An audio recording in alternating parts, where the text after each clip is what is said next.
Christmas is my favorite time of year. I just love the smell of Christmas. Cookies baking, a real Christmas tree in the house, cinnamon and spices, and hot chocolate on the stove. But one of my favorite traditions is sending and receiving Christmas cards. Today I'm going to be creating with the Taylormadecards4u Santa's Workshop kit and making this gift card box filled with Christmas cards. I'll be using a tutorial from one of my favorite paper crafting companies, Club Scrap, to create the card box. I've already cut the pieces and they're ready to be assembled, and I'll be using a card formula from Club Scrap to create my cards. Now I'll include a link in the description box below for all the available supplies I'll be using, and I'll decorate the cards with some of the digital elements from the Santa's Workshop kit. Club Scrap's step-by-step instructions are super easy to follow. This gift card box came together in less than 30 minutes. And according to Trisha at Club Scrap, if you create a cutting, scoring, folding, and adhering assembly line to make several at a time, you'll have some really nice handmade gifts for those special people on your list. Now I'm using a Scor-Pal to make some score lines to create the cover of the gift box. I want the cover to be extra sturdy, so I've chosen some heavy-duty cardstock. This paper is from a past Club Scrap collection that is no longer available, but be sure to check out what's new in the Club Scrap store. The paper quality is top-notch. Now the instructions suggest to round the corners, and I decided to use the 1/4 inch setting on the corner chomper instead of the 1/2 inch setting. I just like the way that looks. And I resized the 2 digital backgrounds from the Santa's Workshop kit and Photoshop Elements to 4.5 by 6 inches, and I'll round the corners on these as well. And they nest perfectly on the covers.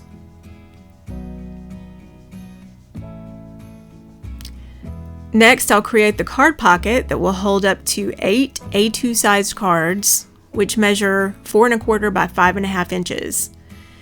And I've chosen some heavy-duty cardstock for this. And this will be attached to the right side of the inside of the case. Now I'm going to make a few cuts on the score lines so that my card panel will fold neatly into a box shape.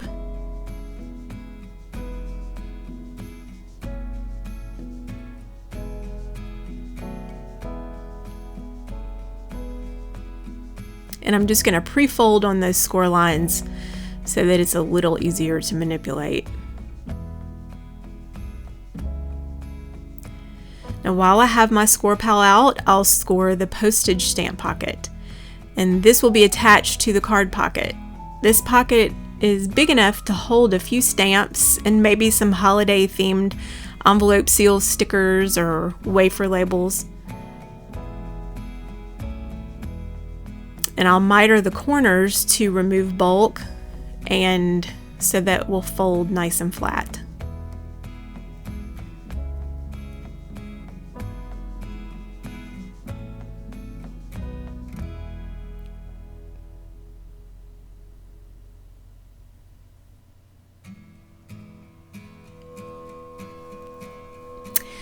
I'm adding the ribbon closure, but I changed this up a bit. I know how rough I am, and I wanted the ribbon closure to be extra sturdy. So I'm finding the center of the spine on the inside of the cover, and I'll make some slits with a craft knife. Now the ribbon is about 1/2 inch wide, and I'll make the slits slightly bigger.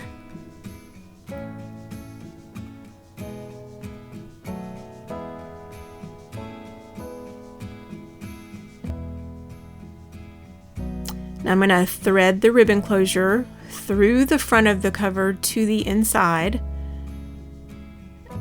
and then I'm going to thread it across the spine.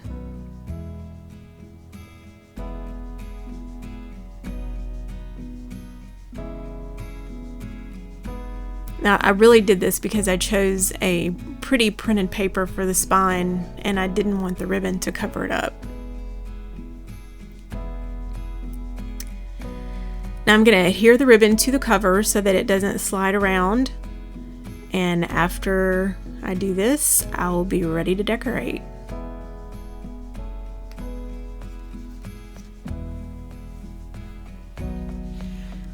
Now I like to ink the edges of cardstock for a vintage look, but this also hides imperfections and adds a nice frame to the edges. My go-to ink is Vintage Photo Distress ink, but any translucent ink would work for this.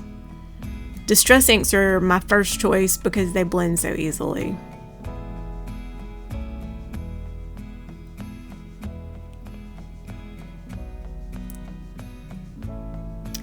Now the card box can be easily adapted for any theme or holiday you choose. This product would be perfect for a box of thank you notes for graduations, baby showers, wedding showers, or teacher's gifts. Taylormadecards4u has some fantastic vintage sets in the store that include tags for all the major holidays and special occasions. So be sure to check out Monica's latest kits in the store, and I'll have a link to her store in the description box.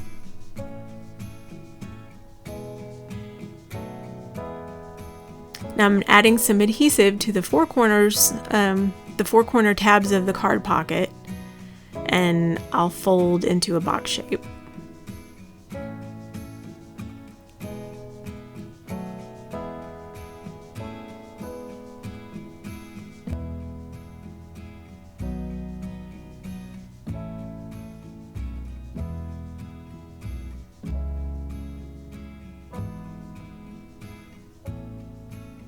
And I'm going to add a little bit of ink to the edges of the box to match the distressing on the cover.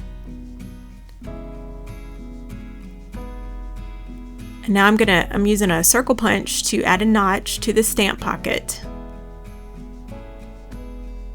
And then I'll crease the flaps so that it folds nice and flat.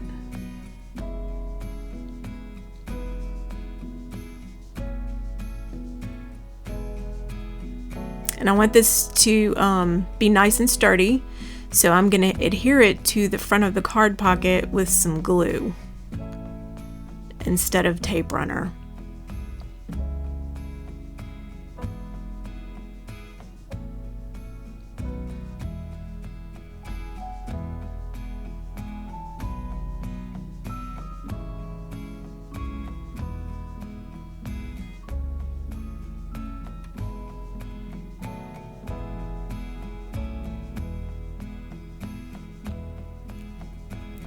Now I noticed that the flaps were not quite sealed all the way, so I'm adding a little bit of extra glue there on the corners, and then I'm going to glue this into the cover as well because the cards are a little bit heavy, so I want to make sure this is going to stay put together.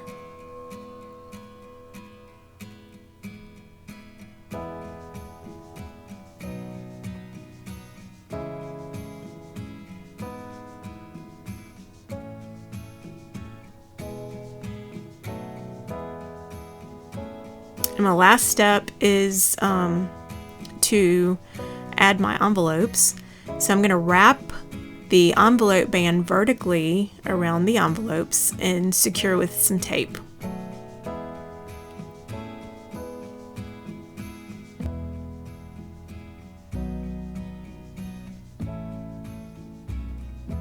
And I'm going to add some adhesive and attach that to the inside cover of my gift box.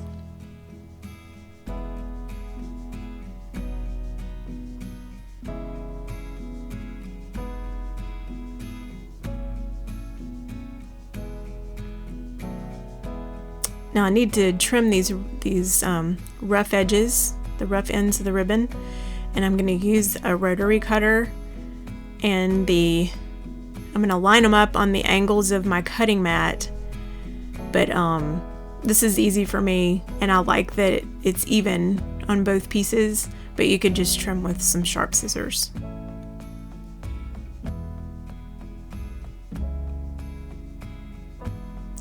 Now I adhered one of the tag embellishments to decorate the cover, and I added some diamond stickles to her dress and her little shoes for a little sparkle.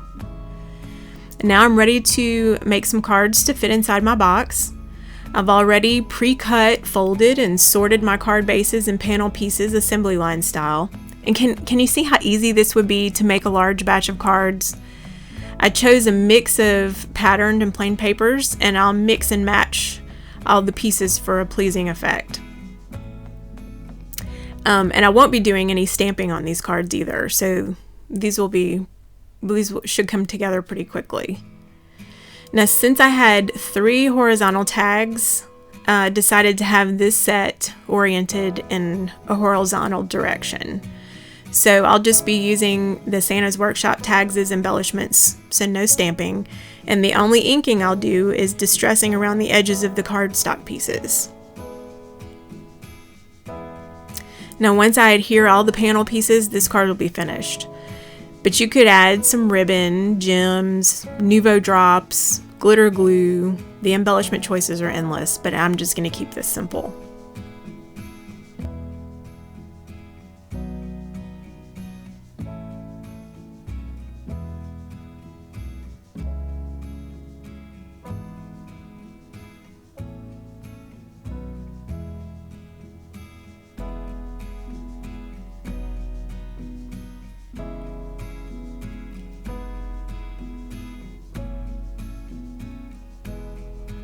And I'll add some dimension by attaching the tag with some foam tape.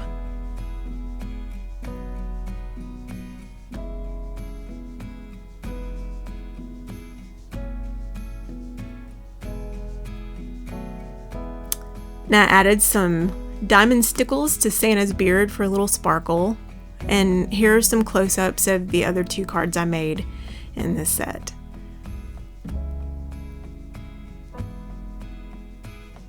And I just love that each one has sentiments, so I don't have to do any extra stamping. Now I'll use a vertical orientation for this next set of tags. And the set of cards. And the 3 strips, gosh, they're just right for sentiment and border stamps. You could also run them through an embossing machine for added texture. But since they will be covered with the Santa ticket, I'll just add some distressed inking on the edges. And I love how the Santa tag comes to life when I add the ink border.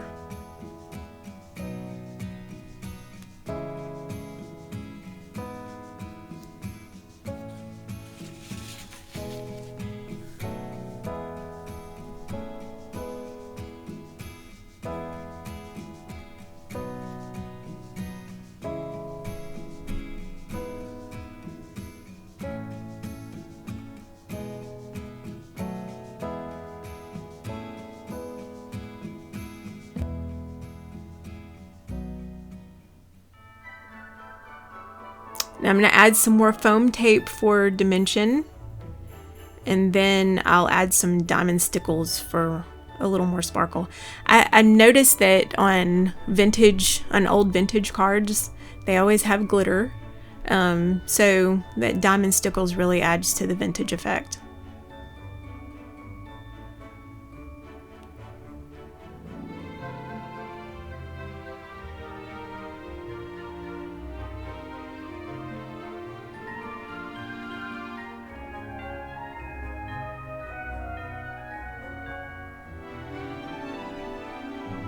And here are some close-ups of the second set of cards.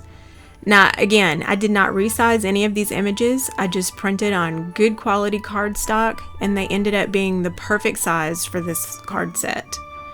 This is such a nice handmade gift to give someone that you love and appreciate. Be sure to check out the description box below for links to all the products used today, and a link to print the written instructions for the gift box. And I'll have close-up photos on my blog if you want a closer look at details, and you'll find a link in that in the description box as well. And if you like what you've seen, be sure to subscribe to my channel for future videos, and thanks so much for joining me.